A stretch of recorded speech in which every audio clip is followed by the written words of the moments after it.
रीना जी फटाफट अपने कमरे में आई और मोहन जी को जगाया। मोहन जी हड़बड़ाकर उठे। उठते से ही घड़ी की तरफ देखा तो अभी तो सुबह के 7 बज रहे थे।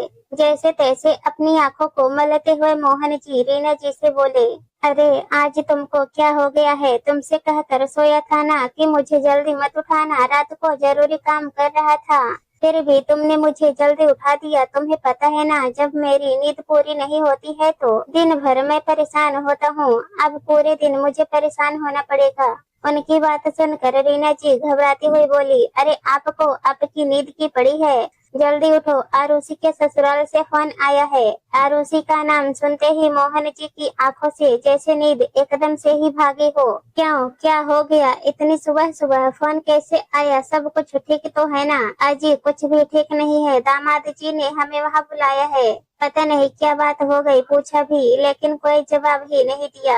एक बार आप फोन करके पूछो तो रीना जी ने मोहन जी का फोन उनके हाथ में देते हुए कहा। मोहन जी ने भी फटाफट फोन लिया और अपने दामाद मानव को फोन लगा दिया, लेकिन मानव ने फोन उठाया ही नहीं। 2-3 बार मोहन जी ने फोन किया पर मानव का रिस्पॉन्स न देखकर उन्हें चिंता होने लगी। आखिर पलंग से खड़े होते हुए बोले, पता नहीं क्या बात हो गई है, दामाद जी तो फोन ही नहीं उठा रहे हैं। तुम जल्दी से तैयार हो जाओ, हम थोड़ी देर में ही निकलते हैं। मोहन जी का आदेश पाते ही रीना जी फटाफट बिना नहाए ही तैयार हुई और दोनों पति पत्नी बिना चाय पिए ही घर से रवाना हो गए। अभी 2 महीने पहले ही तो शादी मानव के साथ की है।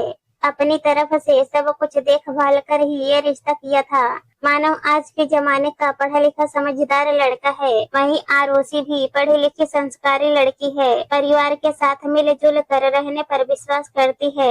घर में सास सुनंदा जी हैं, जेठ जेठानी भी हैं उसके, लेकिन वो तो बाहर रहते हैं। हाँ, ये अलग बात है कि पग फेरे के बाद से अभी तक वो मायके नहीं आई। 2-3 बार उससे मिलने की सोच कर फोन किया तो समधन जी ने कहा कि आज तो इन लोगों के घूमने का प्रोग्राम है। दोनों हमेशा चुप रह जाते, यह सोच कर कि बेटी तो अपने ससुराल में खुश है। फिर ऐसा अचानक उनके घर में क्या हो गया कि मानव ने उन्हें फोन करके इतनी सुबह ही बुला लिया।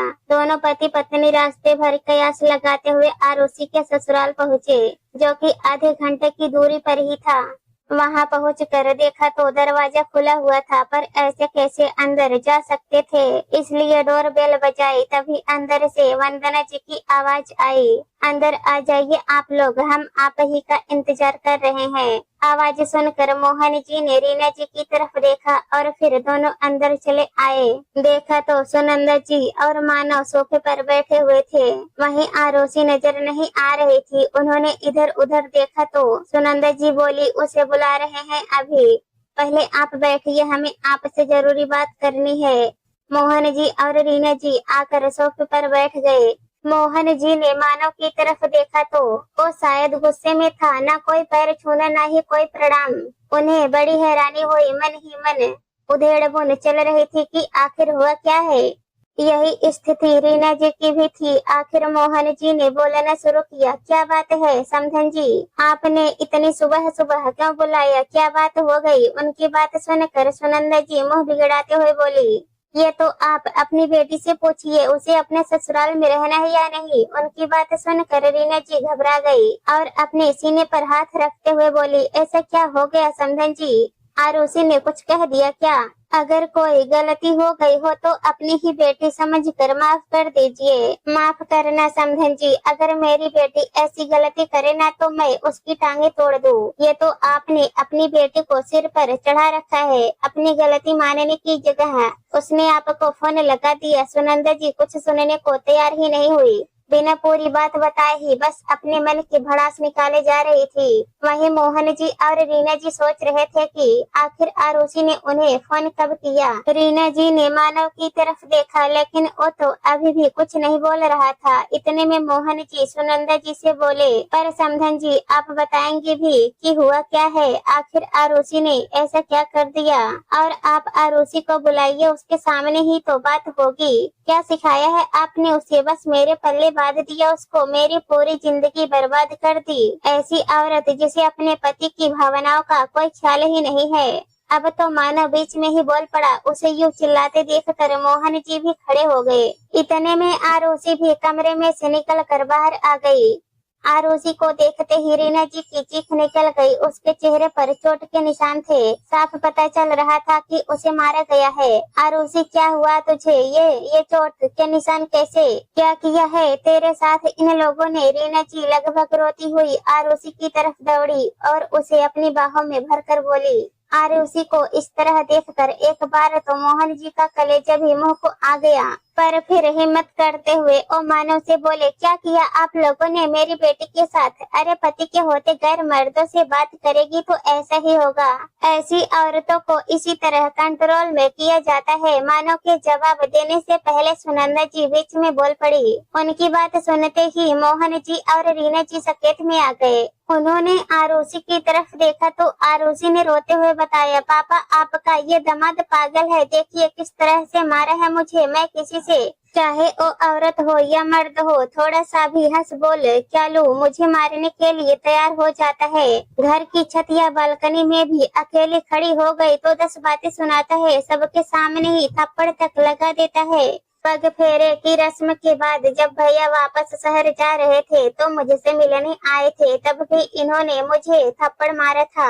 यह कह कर कि यह आदमी यहाँ क्या करने आया है। उसकी बात सुनकर रीना जी ने कहा, तुम 2 महीने से ये सब क्यों झेलती रही? पहले क्यों नहीं बताया? कैसे बताती माँ? इन लोगों ने मेरा मोबाइल तक अपने पास रख लिया। जब आप लोगों का फोन आता है तब ये लोग मेरे आस पास ही होते हैं। मुझे बिल्कुल अकेला नहीं छोड़ते कि कहीं मैं आपको बता ना दूं। यहाँ तक कि मुझे मायके तक नहीं आने देते।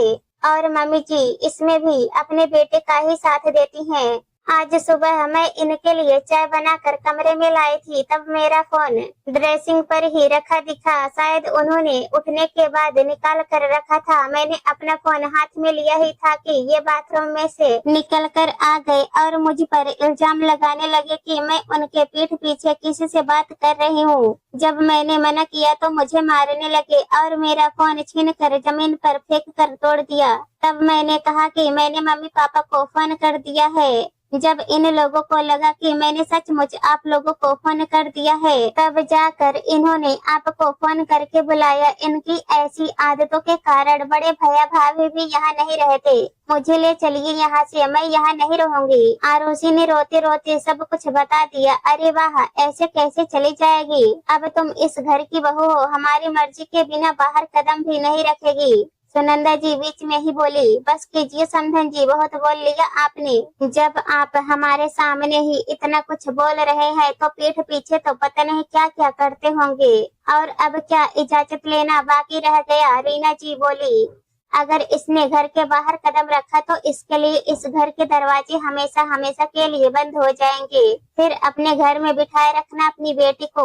अब की बार मानव ने रीना जी को उंगली दिखाते हुए ये बात बोली। मोहन जी बिल्कुल भी इस बात को बर्दाश्त नहीं कर पाए। खबरदार, इतनी देर से बर्दाश्त कर रहे हैं तो इसका मतलब यह नहीं कि हमें बोलना नहीं आता।